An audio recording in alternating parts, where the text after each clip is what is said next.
Bismillahirrahmanirrahim. Assalamualaikum warahmatullahi wabarakatuh. Perkenalkan, nama saya Ripan Syopri Ridwan dari kelas 2E Administrasi Publik dengan NIM 12380102003. Di sini saya akan menjelaskan atau menyampaikan mengenai materi praktikum tilawah. Materi praktikum tilawah terdiri dari 12 materi. Yang pertama, mengenal ilmu tajwid. Yang kedua, hukum istijah dan basmalah. Yang ketiga, mengenal huruf-huruf hijaiyah. Yang keempat, tempat keluarnya huruf atau makhorijul huruf. Yang kelima, hukum nun sukun dan mati. Yang keenam, hukum mim sukun. Yang ketujuh, hukum mim dan nun tasydid. Yang kedelapan, hukum mad. Dan kesembilan, hukum qalqalah. Kemudian yang ke-10 hukum alif lam ta'arif, yang ke-11 hukum waqaf, dan yang terakhir hukum idgham. Yang pertama di sini saya akan menjelaskan mengenai ilmu tajwid. Ilmu tajwid di dalamnya terdapat ruang lingkup seperti definisi ilmu tajwid, kemudian hukum, tujuan dan keutamaan mempelajari ilmu tajwid, kemudian tingkatan bacaan Al-Quran, dan yang terakhir adab tilawah. Nah, definisi daripada ilmu tajwid yaitu adalah suatu ilmu yang mempelajari bagaimana cara membunyikan atau mengucapkan huruf-huruf yang terdapat dalam kitab suci Al-Quran maupun bukan. Kemudian hukum, tujuan dan keutamaan mempelajari ilmu tajwid adalah belajar ilmu tajwid itu hukumnya fardu kifayah. Nah, sedangkan membaca Al-Quran dengan baik sesuai dengan ilmu tajwid itu hukumnya fardu ain. Mempelajari ilmu tajwid dan tahsin merupakan ilmu dasar jika kita ingin membaca Al-Quran dengan baik dan benar. Kemudian tingkatan bacaan Al-Quran yang pertama itu ada at-tariq, yang kedua at-tartil, yang ketiga at-tadwir, yang keempat al-had. Nah, yang terakhir adab tilawah Al-Quran. Adab tilawah Al-Quran itu yang pertama berwudu, kemudian yang kedua memilih tempat bersih dan suci, yang ketiga khusyuk, yang keempat menjaga kebersihan mulut, yang kelima membaca ta'awuz, yang keenam membaca basmalah di setiap permulaan surat, yang ketujuh membaca dengan tartil, yang kedelapan memahami ayat yang dibaca, kemudian yang ke-9 membaguskan suara. Yang kedua hukum istijah dan basmalah. Yang pertama istijah atau ta'awudz yang populer berbunyi a'udzubillahi minasyaitonirrajim, yang mengandung arti meminta perlindungan kepada Allah. Adapun bacaan basmalah adalah bismillahirrahmanirrahim sebagaimana yang tercantum dalam Al-Quran. Tidak ada redaksi basmalah lain di luar itu. Jumhur ulama menyepakati bahwa hukum membaca istijah adalah sunnah. Mereka berdasar pada firman Allah Subhanahu wa taala, maka apabila engkau membaca Al-Quran, maka mintalah perlindungan pada Allah dari setan yang terkutuk. Quran surat An-Nahl ayat 98. Kemudian hukum membaca basmalah pada surat At-Taubah yaitu hukumnya haram bagi sebagian ulama, sementara sebagian lainnya berpendapat makruh. Kemudian yang ketiga, mengenal huruf hijaiyah. Huruf hijaiyah itu merupakan huruf dalam bahasa Arab. Semua kosakata dalam bahasa Arab tersusun atas beberapa huruf hijaiyah. Mengutip dari buku metode pembelajaran baca tulis Al-Quran, Dr. Mursal Aziz dan Zulkifli Nasution, hijaiyah berasal dari kata haja yang artinya mengeja, menghitung huruf, dan membaca huruf demi huruf. Adapun contoh daripada huruf hijaiyah seperti abata sajahahol dadaroja sasasol dotodo anggin fako kalamana wahala aya, itu merupakan contoh daripada huruf hijaiyah. Nah, kemudian tanda bacaan harokat huruf hijaiyah yaitu seperti fathah, kasroh, domah, fathain, kasrata ain, domata ain, kemudian sukun dan tasdid itu merupakan contoh dari tanda bacaan harokat. Kemudian materi yang keempat, tempat keluarnya huruf atau makharijul huruf, pengucapan huruf secara benar dan tepat. Secara bahasa, makharijul huruf adalah tempat keluarnya huruf-huruf ketika huruf itu diucapkan. Sedangkan secara istilah, makharijul huruf adalah tempat keluarnya huruf-huruf ketika huruf-huruf dibunyikan. Ketika membaca Al-Quran, setiap huruf harus dibunyikan secara makhraj hurufnya. Secara garis besar, makharijul huruf terbagi menjadi 5, yaitu zauf atau rongga mulut, halki rongga tenggorokan, kemudian lisani lidah, syafatani 2 bibir, dan khayshum hidung. Selanjutnya materi yang kelima, hukum nun, sukun dan tanwin. Yang pertama ada izhar halki, idgham, iklab, dan ikhfa hakiki. Izhar halki adalah suara nun atau tanwin tersebut nyata atau jelas tanpa ada suara dengung sama sekali. Nah, huruf-huruf izhar disebut juga dengan huruf halkiyah sebab huruf-huruf tersebut berasal dari tenggorokan.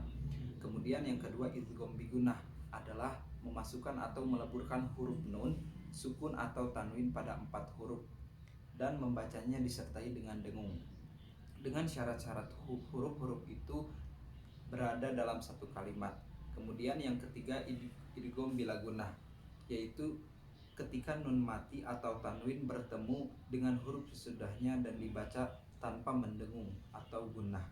Artinya saat membaca nun mati atau tanwin, bunyi nun tersebut bergabung dan menyatu dengan huruf yang mengikuti tanpa dibaca gunah atau mendengung.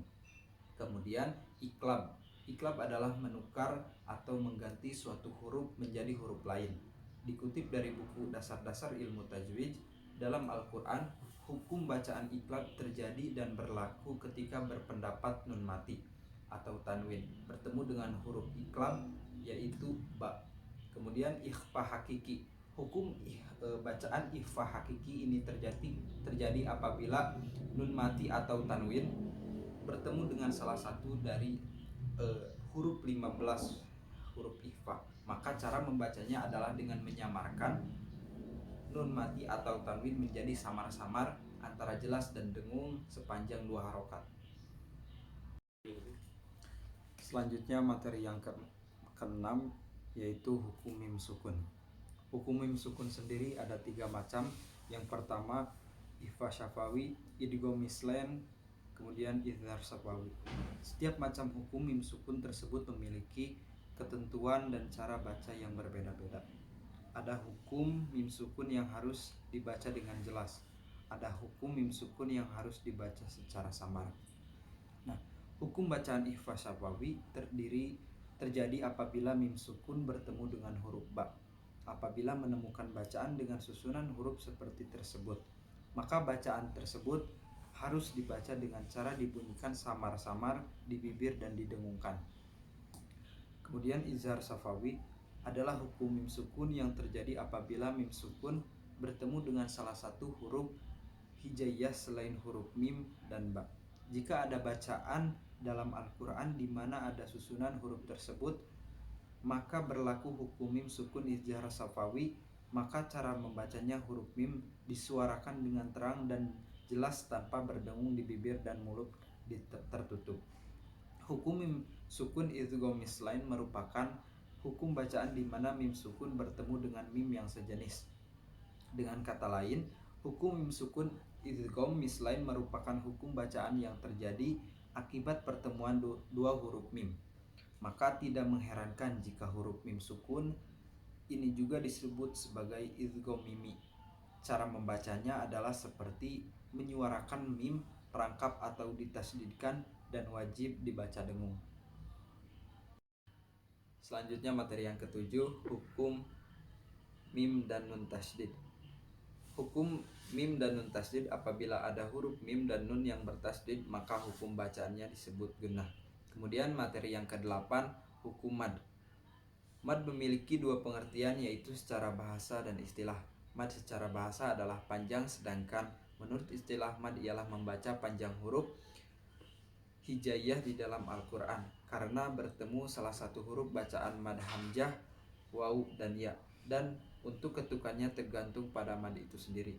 Kemudian macam-macam mad, yang pertama mad tabi'i, mad far'i, mad wajib mutasil, mad jaid munfasil, mad lazim musaqal kilmi, mad lazim mukhafaf kilmi, mad layyin, mad arid lisukun, mad iwad, mad badal, mad silah qasiroh, mad silah tawilah, mad lazim harfi muhaffaf, mad lazim harfi musaqal, mad tamkin, dan mad farku.